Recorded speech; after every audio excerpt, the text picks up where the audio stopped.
everyone, I have been waiting like 5 days to be able to do this video. I got myself some coffee from Pear Cup Works in Arizona, and I'm really excited about this coffee because it involves a process I've never had before called termico processing, which means thermic processing, which means that there's heat involved in the processing method. I was waiting to open this because I kind of wanted to get a little bit of reaction in the video. Let's do it. So, this coffee is from Costa Rica, and it uses something called the termico processing. What does that mean? Well, I ain't gonna lie to you.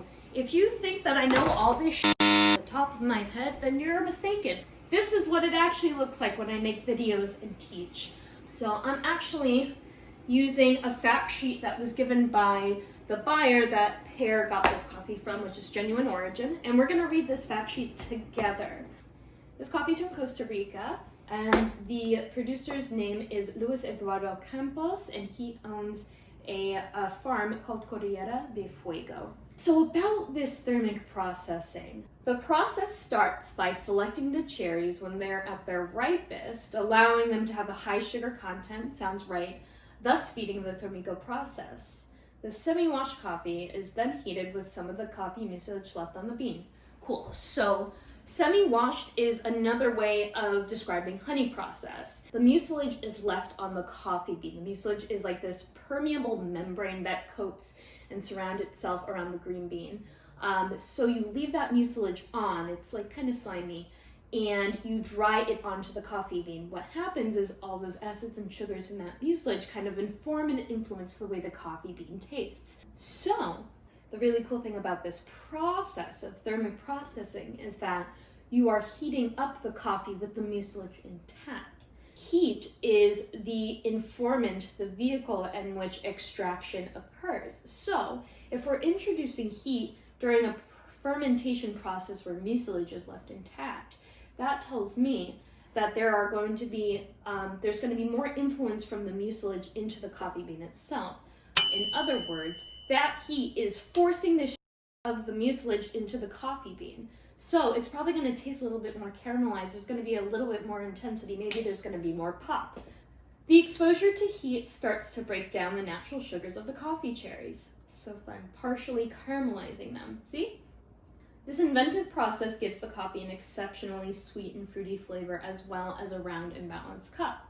I'm so excited. Let's just get started. So I'm using my Baratza Encore. I'm probably gonna grind this on a 12 today. This is a Bodum gooseneck kettle. I got this at Target for $25 when it first came out, and I love this kettle. I've had it for years. This is a Time War scale. This is their Black Mirror scale. I really like this because it has a built-in timer. A Sami mug, and I'm using my Origami brewer today, but you can use any brewer you want because what makes coffee good is you, not the brewer. I'm gonna weigh my coffee in with this mug that my brother got me for Christmas. It's a New Jersey mug. I am a New Jersey native. I was born and raised in New Jersey.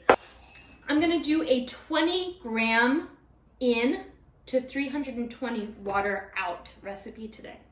20 grams. 12. Open. Done. Begin. Okay. Smells like graham crackers and toasted marshmallow. It smells like s'mores almost. Red grape too.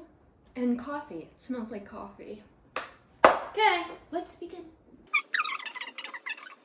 So let's try this. What's it smell like? It smells like craisins. There's like some grape stuff going on. Whoa. So the grape is consistently throughout the whole experience. I'm getting like grape jelly. You know, like that bite that like jam gives you? Like raspberry preserve, strawberry preserves. There's a certain kind of acidity with like jam that's like candy-like, but it kind of just like bites. It's like a fizziness, like an effervescence. This is so interesting. I definitely get the caramelized notes. It reminds me of like creme brulee, the top of creme brulee when you like cook it. It really helps to balance out like the sweetness and jamminess that I'm getting from this. The body's nice. It's not delicate, but it kind of reminds me of like black tea. I like this coffee a lot. Also, just like a big shout out to Pear Cup Works for their amazing customer service. They're now my friend on Instagram, so I feel like I'm part of a cool club. I am so excited to be following these people, and I wish I could go to Arizona right now and shake their hands, but I can't because of COVID. So, buy their coffee. This is so nice.